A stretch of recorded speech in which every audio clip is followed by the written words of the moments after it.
interesting monument just outside. I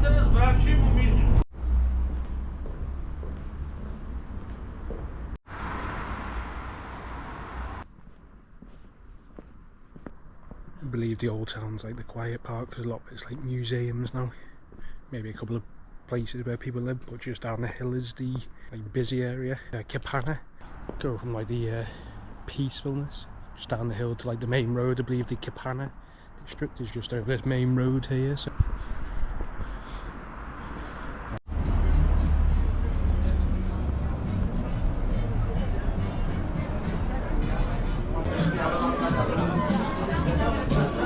well, a bit more spoil for options here at least.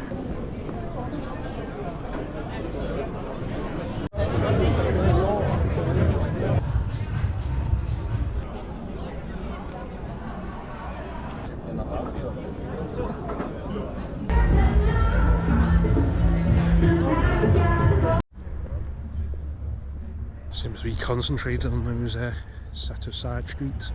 I can go back to that pub bar opposite where I was eating. Seems to have a lot of decent selection of like German beers.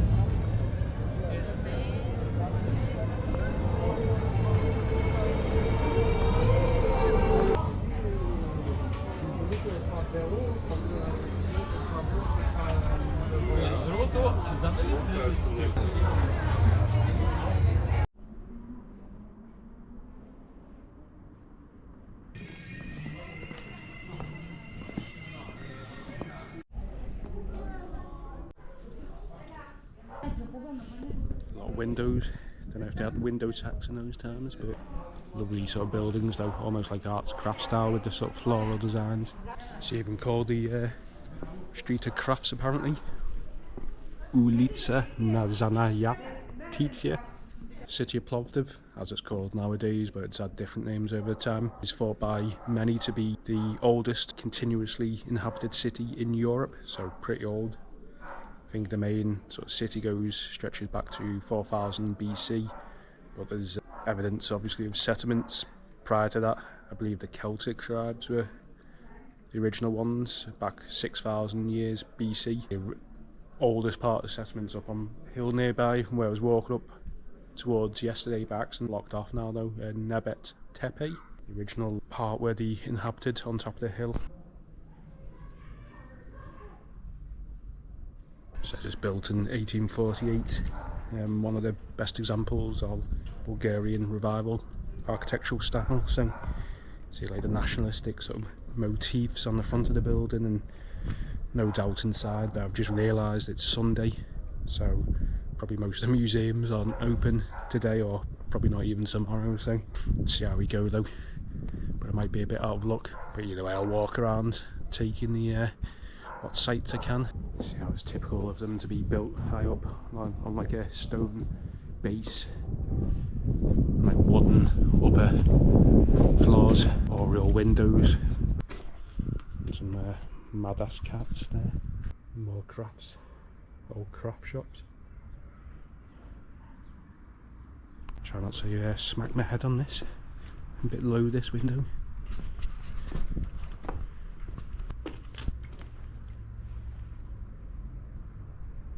Seems very quiet actually in the old town. A couple of people, tour group passed by, but then since then not too many people around. Don't know if we're still quite out of season. Vieta Nedelya.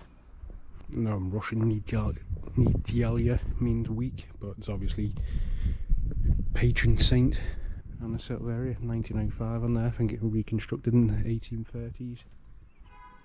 Present style. Walk down to like the old Roman Amphitheater.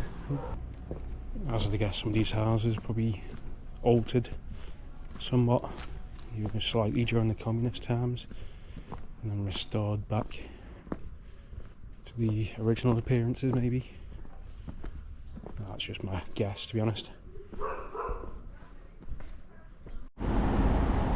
This is it here, but you can't see it too well above the tunnel there. You can see a bit of it. So I can get over the road here. Dash over. Sort of wooden steeple built up in smaller sections. Actually, I think it's like the main gate or front to the, I guess, a monastery-looking building, church. A huge like villa up there, just right on the edge, perched right on the edge. Don't know if I can get it through here. There's like a gate. Yeah, it says the entrance is from the old town, so I've just walked all the way around. I can't even get in that way. Okay. Which entrance is that though? It just says old town. It could be sort of anywhere. Yeah, it seems a lot harder than it should be to get up to this amphitheater, being like one of the main sites, but I think stairs leading up and round look like the gate was open.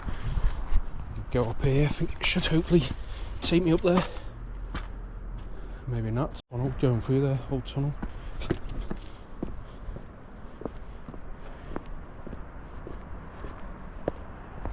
It says warning fallen rocks.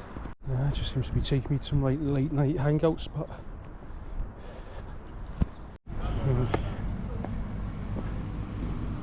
Obviously taking me on the scenic route. There's just no like signs pointing which right direction, at least not this side.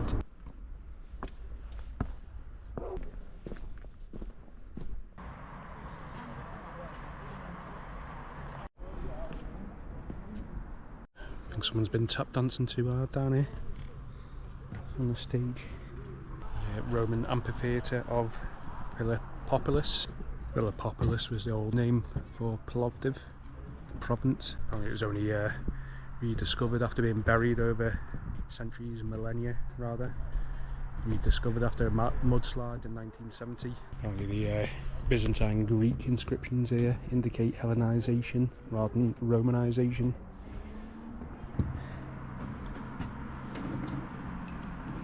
It's all like cats and stuff now, isn't it?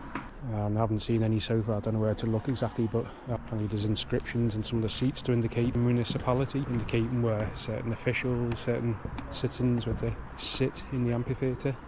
There is evidence it was used as like fights, like the protective structures. It was constructed to hold between 5,000 to 7,000 people. As I say, there was evidence to indicate that gladiatorial fights are held here as well.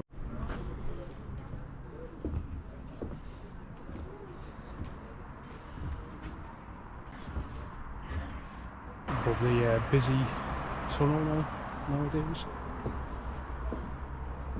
Odd to think it was hidden away for so long, so fairly recently.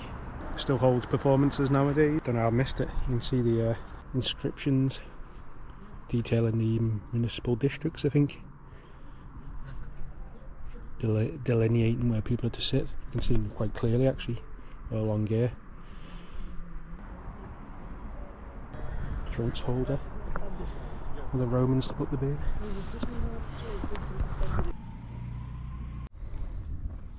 Slightly older house, 18th century.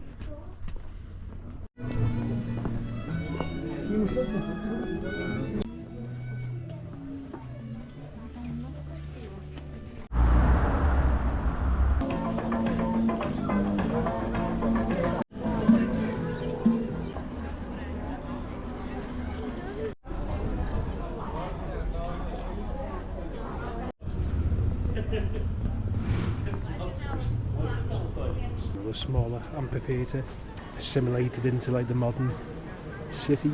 Must have all been covered at one point and then they dug down and found it.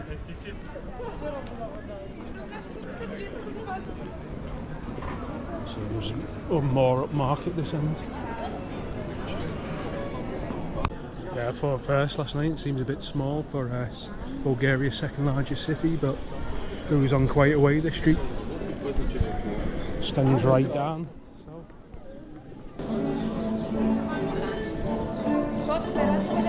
It bends out into like a big plaza. So I recognise it now, all these parts. I completely missed it yesterday.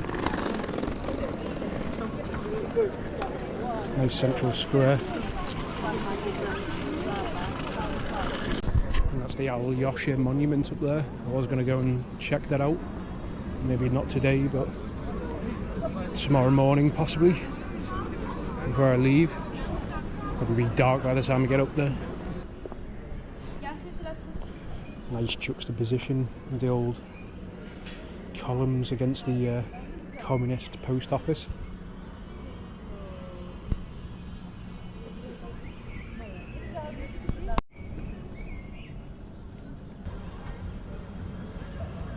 I believe the singing fountains are down this way. Don't know much about them, to be honest, so I don't really know what to expect. Oh, some moustache on him there, isn't there?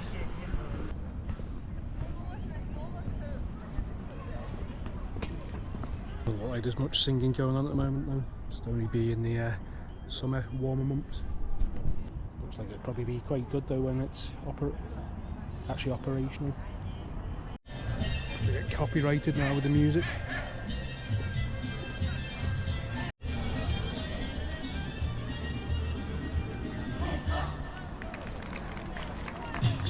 Strange monument there, is it?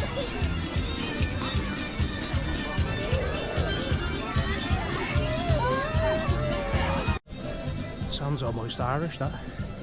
Irish jig. Large, pretty large building for a post office, isn't it? Like accordion on steroids.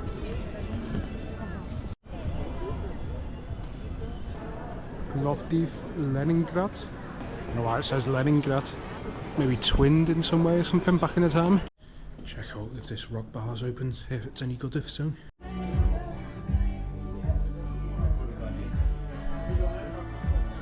You're not even allowed to pee on the street for YouTube views, apparently, or Facebook.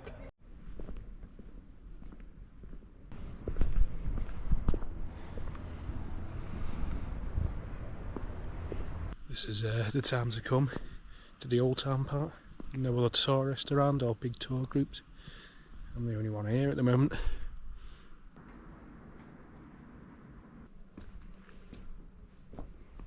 Interesting old real window. So looking out onto the street. I'm not sure why they built it like that, but maybe a little house in its own right, but it's part of like the gate wall to the property behind. And this one as well. Jettied, a bit like you get in the sort of Tudor architecture of in the UK, where the overhangs jettied upper stories. There's a bit of a view there as well. Looking over onto the city. Look how close together they are. Upper story. Best view in Plovdiv apparently. Probably is. Just seen round from the car park there. Beer house, beer hall. Didn't know it was there. Didn't walk up this far so yet.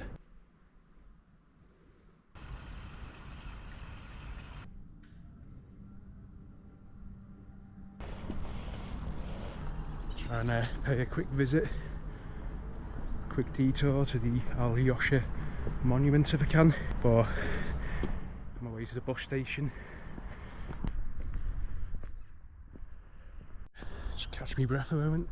Surprisingly there's no one else here from the looks of it. I can afford to good views over the city though. Alyosha Monument. Looking down over Plovdiv.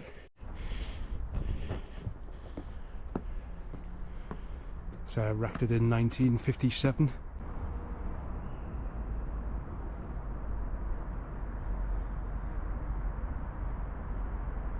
Got very good views over the city actually. Plovdiv and beyond. A bit hazy today, a bit smoky, but you can see all like the hills, mountains. Looking down towards like the old town there. Down where I was yesterday, post office, 36 feet in height apparently. It's a memorial to commemorate the liberation of the city by the Russians in World War II. Apparently Alyosha reading is a nickname for Russian soldiers. And it's also the title of the city of Plovdiv's anthem. See like the interesting frieze on the side of the monument. There's one on each side I think. Very action-packed story going on there. Going into fight on the front lines. Like a Gatling gun there. All sort of crushed, huddled together.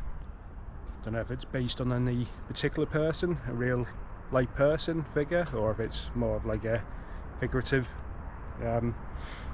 fictional figure.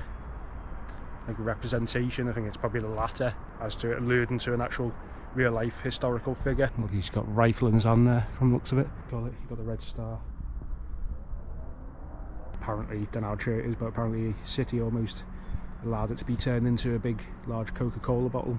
Whatever your thoughts are on the current statue, would have faced vandalism in the past, different periods of vandalism, but whatever your thoughts are, I think a bit better than this sort of big garish Coca-Cola bottle anyways. I think it was too popular.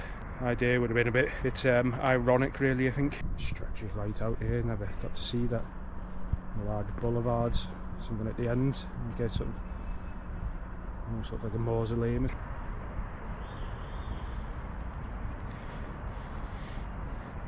Unfortunately, I'm going to have to make a leave now, make a quick dash to the bus station. I haven't got long, phone's already bloody playing up.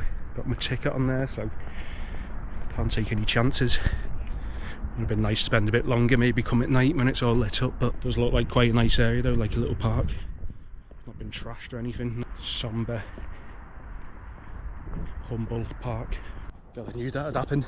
I've got to get to the bus station quick, and got stopped by some lovely older gentleman chatting away to me about how much he loves England, Churchill and stuff. Would have been nice to stand and speak to him longer. He's just walking up the hill, but very chatty, lovely guy. But unfortunately I had to cut it short because I got to get to bus station, limited time, got to get my ticket, so it's always the way, isn't it? People start all like chatting to you when you're in a bit of a rush. Lovely guy though. I think he was saying his pension is only about like 200 a month or something. I'm not too sure.